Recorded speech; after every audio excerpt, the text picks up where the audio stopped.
Hello दोस्तों, मेरा नाम है अमन। आपके लिए एक छोटी सी कहानी। दोस्तों, ये कहानी एक चतुर राजा की है।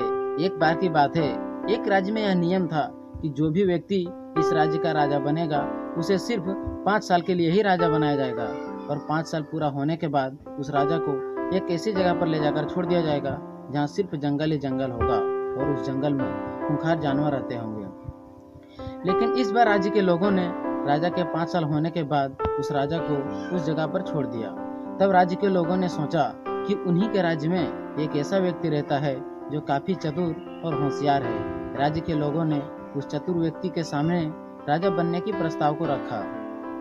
उस चतुर व्यक्ति ने पहले तो मना किया, क्योंकि वो ये बात जानता था कि अगर वो राजा बनेगा तो उसे 5 साल बाद मार दिया जाएगा। उस चतुर व्यक्ति ने कुछ देरी तक सोचा, लेकिन फिर उसने हाँ कर दिया। अब वह राजा बन गया। राजा बनने के कुछ महीने बाद राजा ने उस जगह जाने के लिए चाहा जहां उसे 5 साल बाद मार दिया जाने वाला था। अब तो राज्य के लोग भी राजा के किसी बात को टाल नहीं सकते थे। राजा उस जगह गया जहां उसे 5 साल बाद मार दिया जाने वाला था। जब राजा उस जगह पहुंचा तो उसने देखा कि वहां पर सिर्फ जंगल ही जंगल है और उस जंगल में खूंखार जानवर हैं।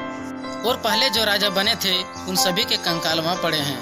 राजा ने पहले साल में ही उस जंगल के सारे पेड़ों को कटवाया और जितने भी जंगली जानवर थे उन सभी को कहीं और भगा दिया। राजा ने पहले साल में न केवल अपने राज्य को देखा बल्कि उस जगह को भी सुधारा जहां उसे 5 साल बाद मार दिया जाने वाला था। राजा ने दूसरी साल में उस जगह पर पानी का इंतजाम करवाया।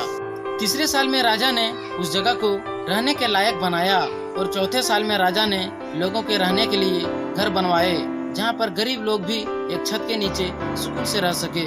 अब 5वीं साल होते होते राजा ने उस जगह पर एक नई बस्ती बना दी जहाँ के लोग राजा की दिल से इज्जत कर रहे थे। अब 5 साल बीत गए थे। राज्य के लोग राजा को उस जगह भेजने के लिए आए थे। राज्य के लोग रो रहे थे, लेकिन उस राजा के चेहरे पर एक अलग ही मुस्कान थी, क्योंकि वो ये बात जानता था कि वो जिस काम को करने के लिए राजा बना था उस काम को उसने कर लिया था। क्योंकि जब वो राजा एक आम व्यक्ति था तब वो अपने बस्ती में कई सारे ऐसे लोगों को देखता था जिनके पास ना तो रहने के लिए घर थे और ना ही खाने के लिए खाना।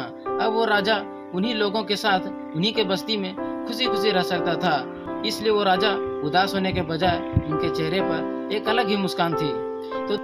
तो दोस्तों, इस कहानी से हमें ये सीख मिलती है कि अगर आप उन राजाओं की तरह रहोगे, जैसे किसी के बारे में कुछ न सोचना, अपने वक्त की परवाह न करना, तो आने वाले वक्त में आप भी उन राजाओं की तरह किसी जंगल में भेज दिए जाओगे, यानी कि परेशानियों में फंसे रह जाओगे और उन परेशानियों से निकलना आपके लिए लगभग नामुमकिन हो जाएगा। लेकिन अगर आप उस चतुर राजा की तरह बनोगे तो आने वाले वक्त की उन परेशानियों को पहले ही खत्म कर लोगे। तो दोस्तों, ये कहानी आपको कैसी लगी कमेंट में जरूर बताएं, और अगर ये कहानी आपको पसंद आई हो तो वीडियो को लाइक करके चैनल को सब्सक्राइब जरूर करें। तो दोस्तों, आज के लिए बस इतना ही। मिलते हैं अगले वीडियो में एक नई स्टोरी के साथ। तब तक के लिए जय हिंद।